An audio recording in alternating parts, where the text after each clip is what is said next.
morir antes de morir y así no morir jamás. Desde los orígenes de la conciencia, el ser humano se ha preguntado por su identidad. Las tradiciones espirituales han ofrecido respuestas diversas, muchas veces contradictorias, pero una constante atraviesa casi todas ellas. Esta es la sospecha profunda hacia el ego. Se lo ha llamado el falso yo, el obstáculo, la ilusión que impide ver lo real. Se le ha acusado de ser el artífice de la separación, el arquitecto del sufrimiento, el velo que oculta la luz del alma. Pero, ¿es esta visión justa o verdaderamente completa? ¿Es el ego en sí mismo una prisión o podría ser paradójicamente un puente? Para mí, esta pregunta exige una revisión radical, no desde la negación del conocimiento previo, sino desde su integración. Porque si el ego ha sido un tirano, también ha sido un guía. Si se le ha visto como un muro, debe ser considerado un umbral. Si ha mentido, a la vez ha hablado en lenguas simbólicas que revelan verdades profundas a quien sabe escucharlas. Lo que propongo en este momento no es una negación del ego, ni su glorificación tampoco, sino una relectura de éste como una entidad viva y dinámica. No simplemente una estructura psicológica, sino un campo energético, organizado, moldeado por la conciencia y en algunos casos con una autonomía tan poderosa que merece ser tratada como una entidad con la que podemos dialogar. Es en este punto donde me gustaría introducir un concepto para muchos provocador, incluso controversial, que sería el ego como egregor individual. El término egregor proviene del pensamiento esotérico y ocultista, especialmente a partir del siglo XIX. En su acepción más difundida se refiere a una entidad psíquica, colectiva, creada por la mente, la emoción y la intención de un grupo de personas. Un egregor no es un simple símbolo, es una forma de conciencia energética que, alimentada por la atención colectiva, adquiere poder, voluntad e incluso dirección propia. Las naciones, las religiones, los partidos políticos, las empresas, los movimientos sociales, todos ellos generan egregores. No se trata de metáforas poéticas, sino de realidades operativas en los planos sutiles. Pero si un grupo puede crear una entidad de ese tipo, ¿por qué no podría hacerlo un solo individuo durante años o décadas a través del mismo mecanismo? Siendo este el pensamiento, la emoción, el hábito, la proyección, el deseo. ¿No se parece acaso el ego a un egregor privado? Claro está, no como definición estricta, pues carece del elemento colectivo original, sino como fenómeno funcional. El ego, entonces, puede ser visto como un egregor personal, una entidad psicoenergética generada y sostenida por la conciencia individual. No nacemos con ego, lo construimos, lo cargamos, lo refinamos o lo distorsionamos. Y luego, sin darnos cuenta, nos sometemos a él. Nos dice quién somos, qué temer, qué desear, cómo reaccionar. Y cuando intentamos liberarnos de sus patrones, se defiende, se resiste, se atrinchera incluso. Esto ya fue anticipado, aunque con otro lenguaje por la psicología profunda. Carl Gustav Jung habló del ego como el centro de la conciencia, pero no como la totalidad del ser.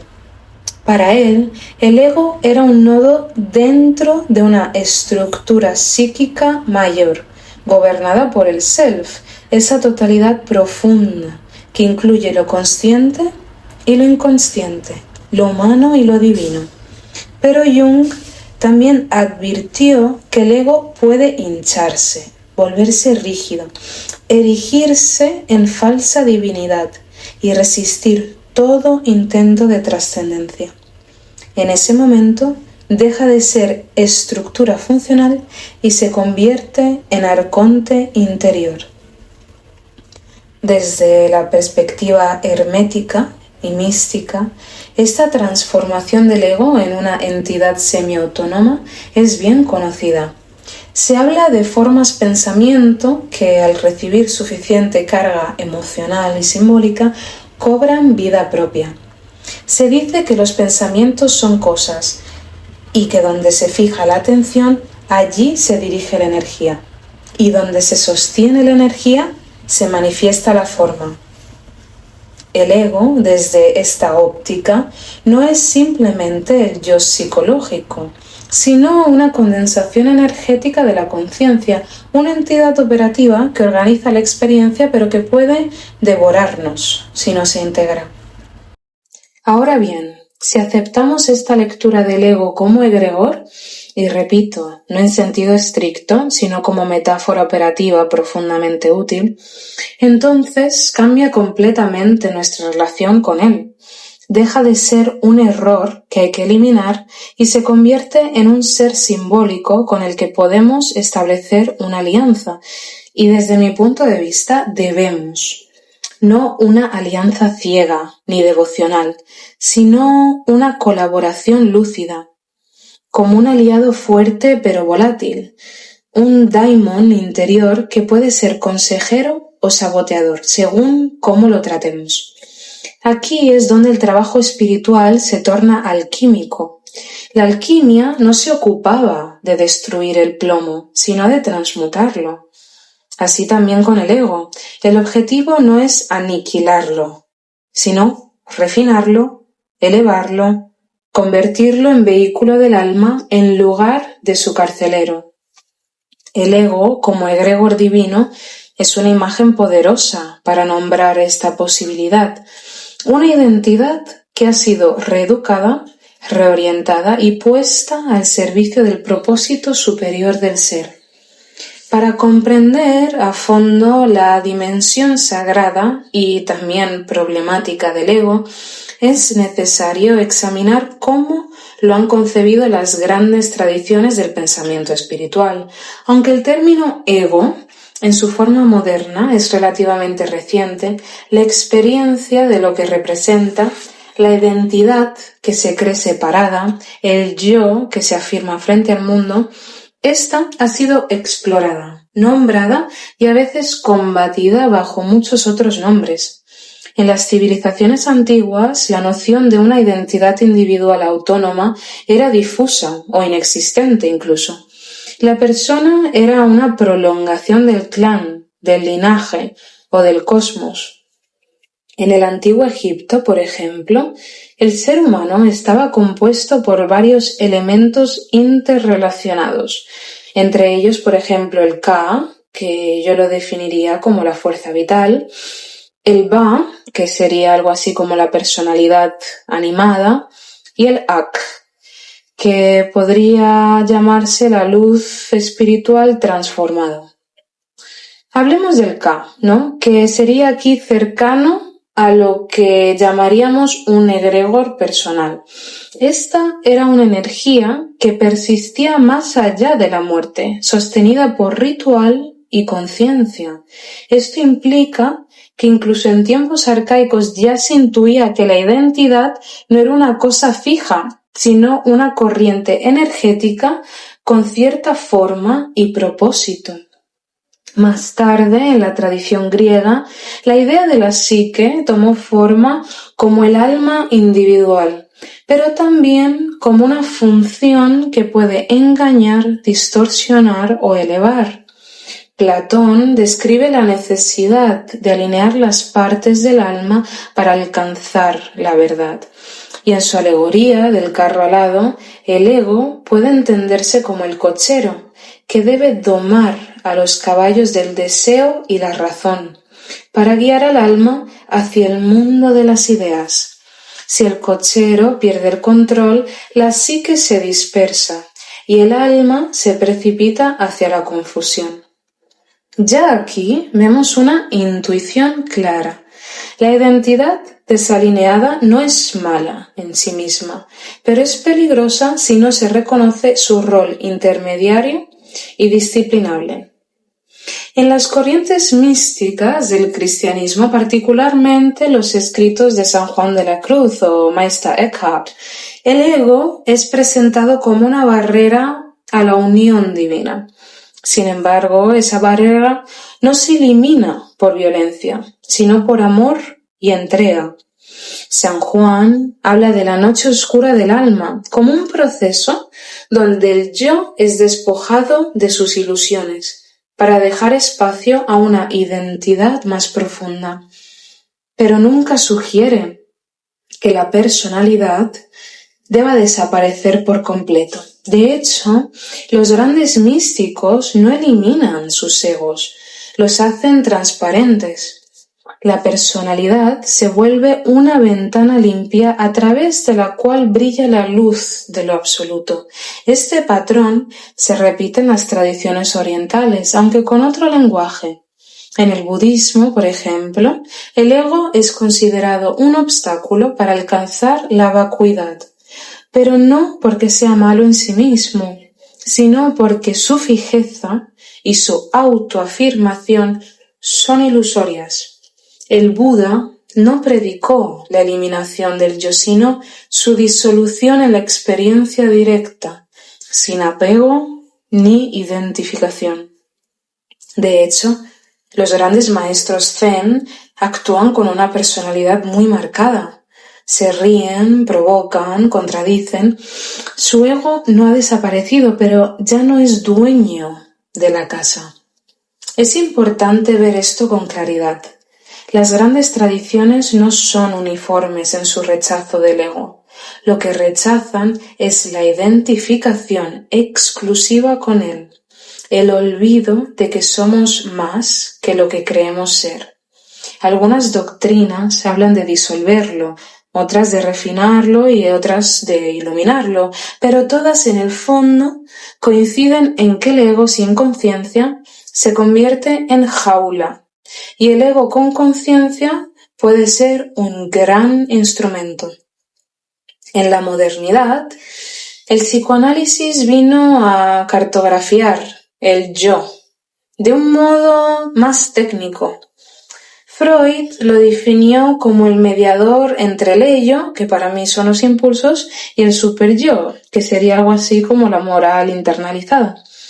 Jung amplió esta visión y propuso que el ego era solo la punta del iceberg de la psique, flotando esta sobre un océano de arquetipos, sombras, memorias colectivas y esta misteriosa figura del self.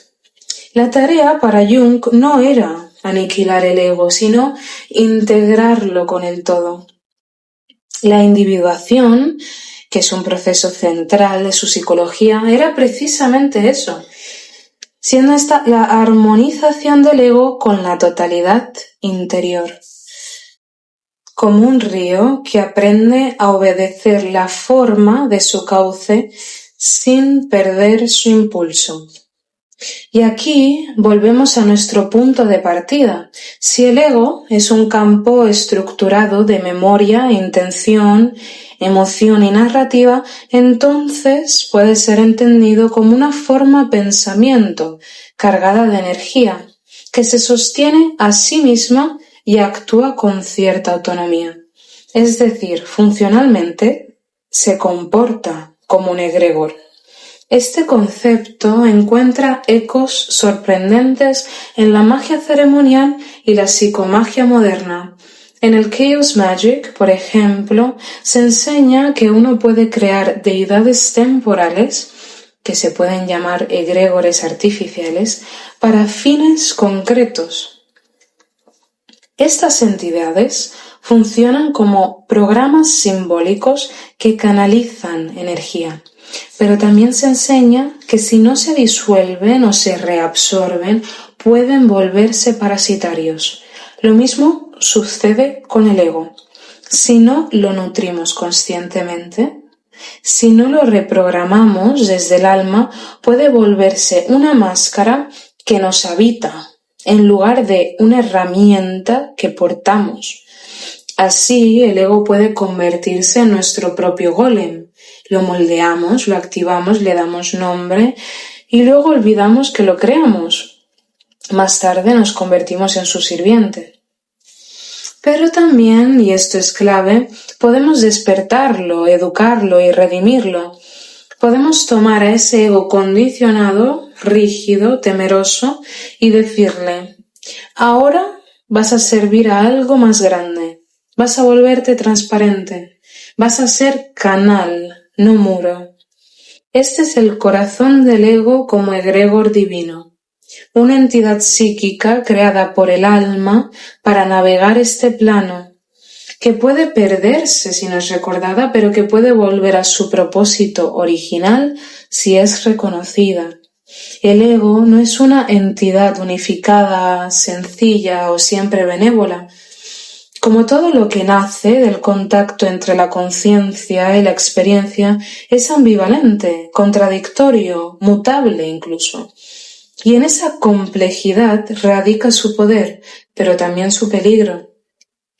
Cuando el ego no está alineado con el self, que como te comentaba es esa totalidad interior que representa lo más profundo de nuestro ser, cuando no recuerda que es instrumento y no fin, entonces genera sombra. Es decir, produce zonas de la psique que se separan de la luz de la conciencia. Reprimimos, negamos, proyectamos esos aspectos no integrados que puedan ser dolores no asumidos, impulsos no aceptados o heridas sin nombre, no desaparecen, se organizan. Y aquí entra una idea esencial, tanto en Jung como en las tradiciones místicas. Lo que negamos toma forma y posteriormente toma poder. La sombra del ego no es un mal abstracto, es una consecuencia energética de la represión. Cuando el ego teme al juicio, al fracaso o al rechazo, construye defensas, máscaras o compulsiones. Comienza a operar de forma autónoma, no desde la autenticidad, sino desde el miedo. Se endurece, se vuelve ciego, actúa para proteger una imagen, aunque esa imagen esté en guerra con la verdad del alma. Es entonces cuando el ego deja de ser un puente y se convierte en un muro. Desde esta perspectiva, la sombra del ego puede entenderse como un egregor dentro del egregor, una subentidad psíquica nacida de las partes del yo que no han sido vistas, escuchadas o integradas. Y como todo egregor, tiene hambre, pero éste se alimenta de atención inconsciente, de conflicto, de repetición emocional. Cuanto más negamos su existencia, más crece en la oscuridad. Cuanto más luchamos contra él, más se arraiga. Aquí, en mi opinión, algunas escuelas espirituales han cometido graves errores. Han querido vencer el ego, como si fuera un demonio exterior. Lo han convertido en enemigo, pero no se puede erradicar algo que forma parte del entramado mismo de la conciencia. No se puede vencer a la sombra luchando desde la sombra. Solo la luz de la comprensión la disuelve. Solo la integración la sana. Jung insistía en que el trabajo con la sombra es condición indispensable para la individuación, es decir, para convertirse en un ser humano completo. Y esa sombra no es solo lo oscuro, lo feo o lo violento, también incluye la creatividad reprimida, la grandeza negada, el amor no expresado por miedo, todo aquello que no permitimos en nuestra identidad consciente cae al pozo de lo inconsciente y desde ahí opera. Este proceso no es exclusivo de la psicología profunda.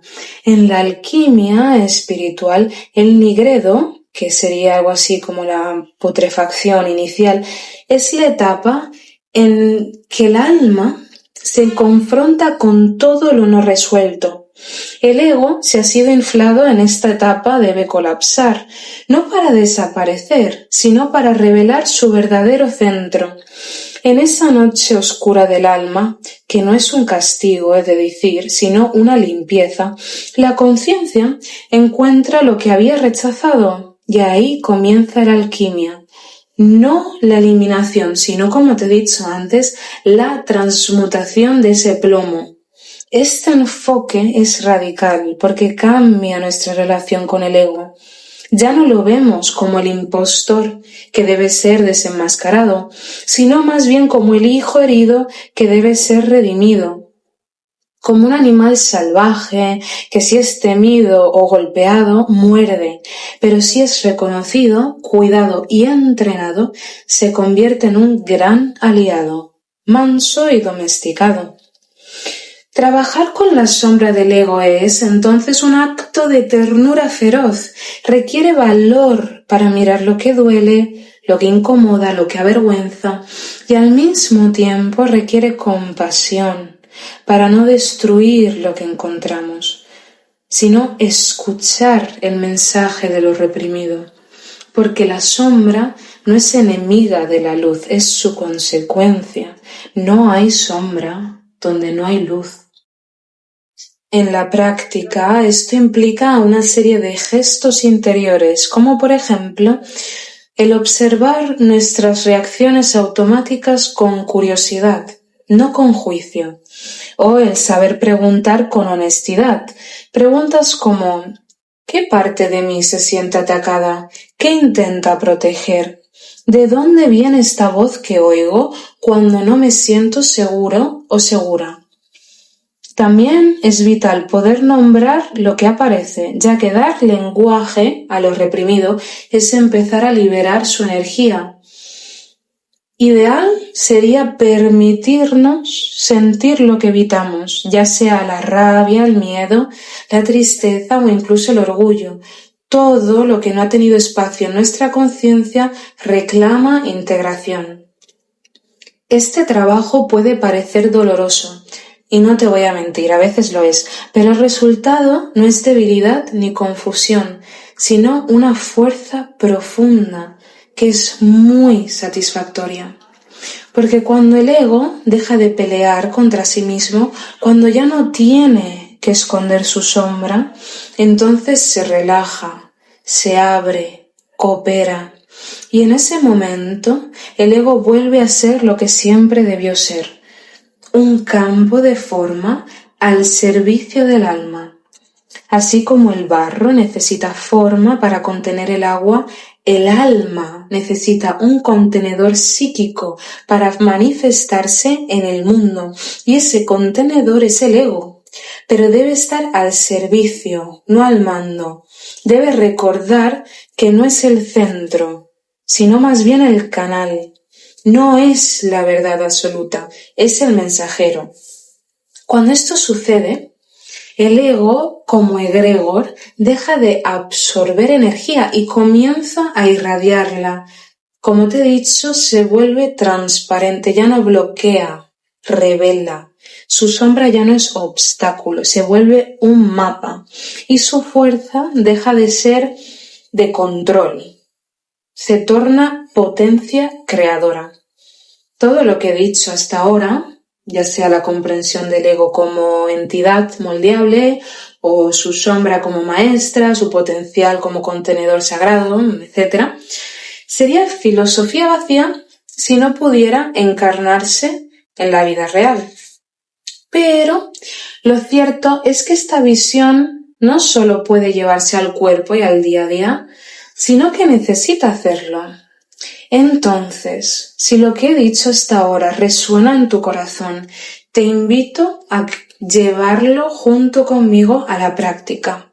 Porque un ego transformado no es aquel que ha leído mucho sobre sí mismo, sino aquel que ha aprendido a reaccionar menos, a escuchar más y a responder con integridad.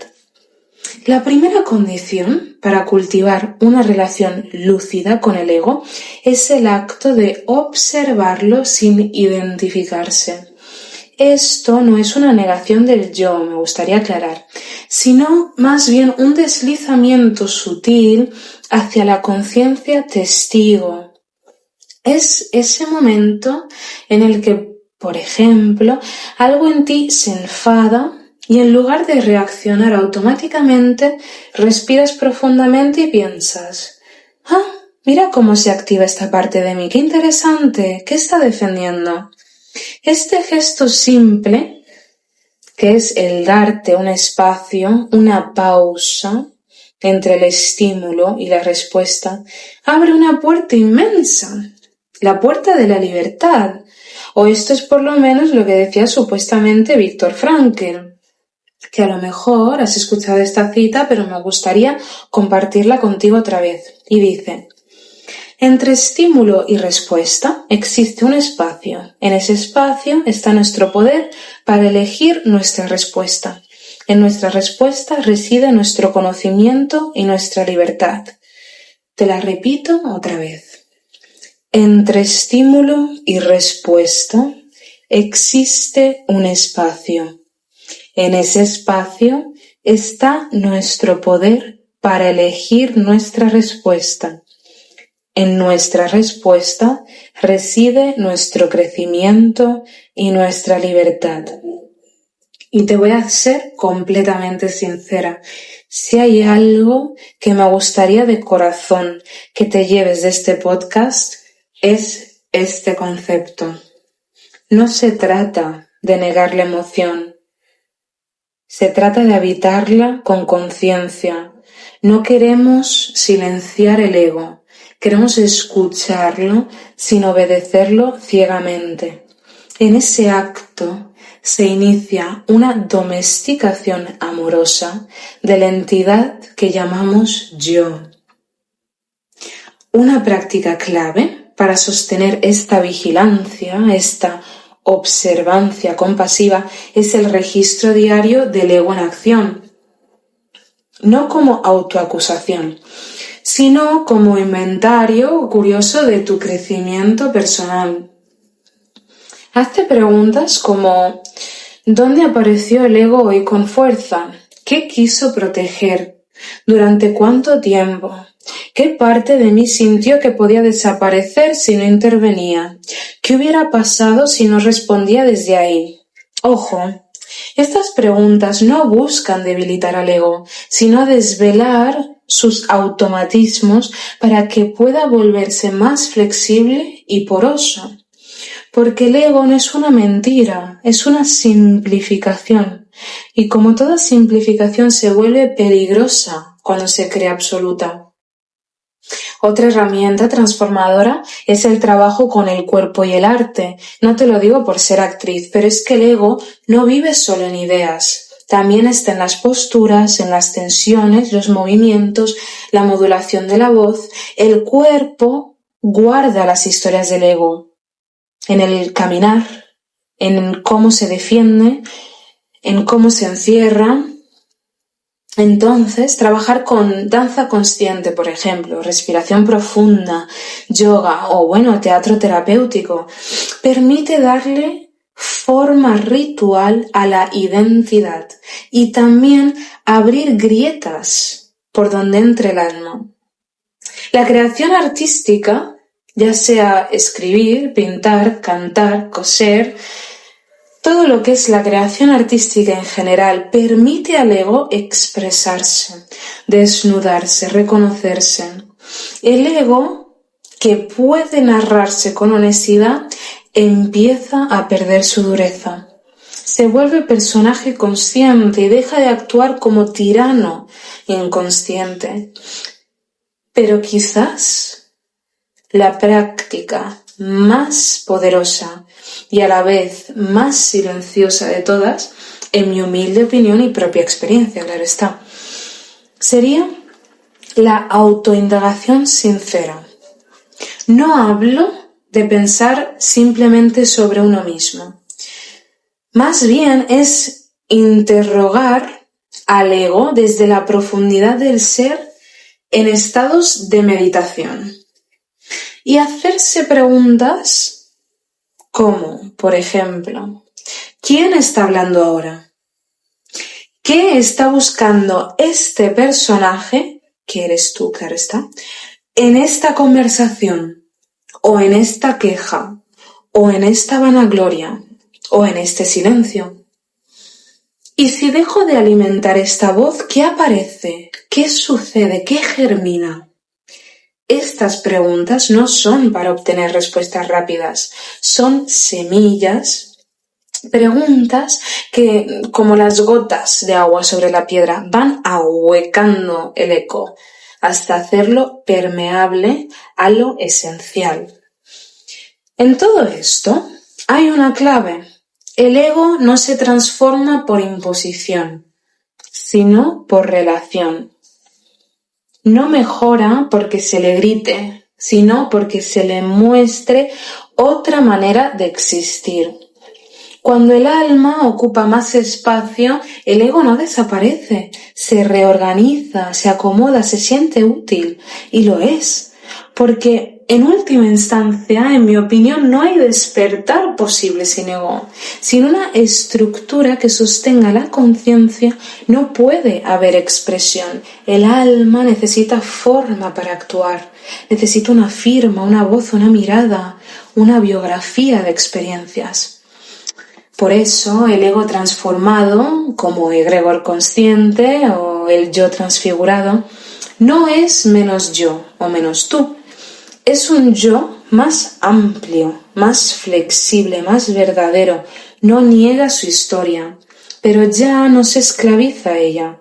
No rechaza su sombra, pero ya no se identifica con ella. Es un ego maduro, habitado por el alma y al servicio de la vida. Y entonces sucede lo inesperado. El ego deja de absorber y comienza a dar, como te comentaba. Se vuelve creador. No necesita aplauso porque ya no depende de lo externo. No le interesa el control porque ya no teme desaparecer. Le da igual tener razón. Ya no compite con nadie. Esto no significa que la contradicción desaparezca. Seguiremos sintiendo orgullo o miedo, celos, necesidad de ser vistos, claro está.